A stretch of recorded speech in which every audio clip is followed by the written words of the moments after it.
Living with fear and anxiety. Do you live with fear and anxiety? I do. It's in my stomach there and it surges up like that feeling of unsettledness. I think, when's this actually going to go? I've spent my entire life pursuing some kind of spiritual peace. I'm continually meditating. I don't drink or take drugs. All of the behaviours in my life that I thought were problematic for me and others, I work diligently to change. What is this feeling within me? Well, I've had to turn to the spiritual masters. That's how desperate I was. And the spiritual masters will tell you that it's an inability to identify entirely with the awareness. You are not your sensations, you are not your thoughts, you are the awareness. It's very hard to transition to that, isn't it? It's very hard to let go of that fear. Have you noticed a sort of a kind of phenomenon of migrating fear, like as in the fear migrates? You know, you're really scared, oh god, this thing's gonna happen, I'm really worried about it, and then that doesn't happen. Oh yeah, but what about this thing might happen? Or if I get this job, everything will be okay, and then you get the job, oh no, but I'm still worried about that. You know, like the fear itself migrates and looks for new territories within you, or not territories, objects. My point is that it's the same fear.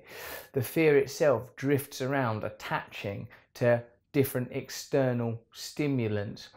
My feeling is, and as I say, this is something that I'm trying to work on myself right now, is that the freedom from that fear might involve the use of these techniques.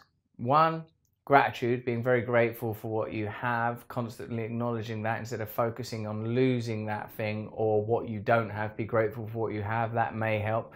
Two, looking to identify continually with awareness, with the awareness. This is why we need a meditative and spiritual practice. The challenge I think we have is that we regard spirituality and meditation as some ancillary event that's happening over there, that perhaps we could incorporate it into our life as if it's a luxury rather than a necessity.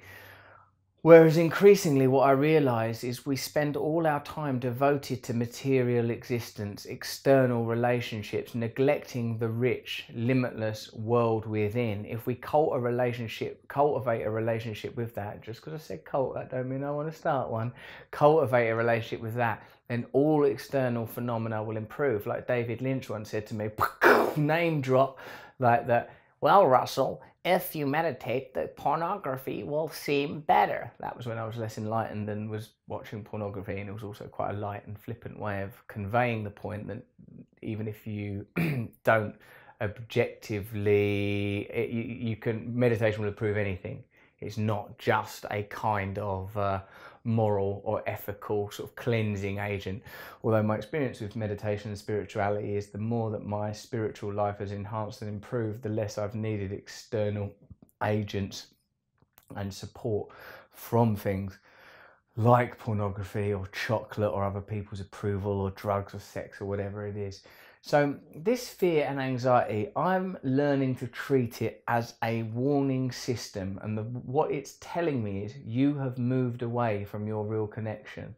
You have to listen to it. Some people, of course, believe it's just biochemical, that if you feel that feeling, that you should just pop a pill, take a drug, make a change, you know, that you can somehow assuage, medicate, placate that feeling. But I am determined that it is trying to tell you something valid. Of course, that may not apply in cases of people with extreme bipolar disorders or severe anxiety. Perhaps there's a necessity for a pharmacological element. But in my case and other less severe cases, I feel that fear and anxiety can be dealt with by acknowledging that we are not connecting to the things that we need to connect to. Spirituality, gratitude, service of others, that it's a message, a warning, and that part of the problem is we ignore it. Do you notice too that these things get better in relationship? I don't mean romantic relationship.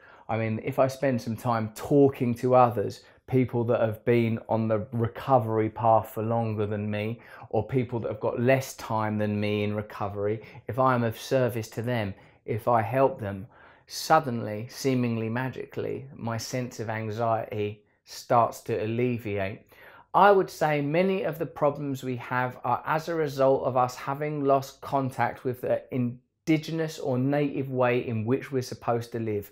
in communities with one another, with tribal connections to one another, with a purpose and meaning that would once have been derived from our requirements to survive, now happily removed, or at least reappropriated into need for work, need to earn money, indirect obligations and duties, rather than the forage, hunt, gather systems that our bodies and minds were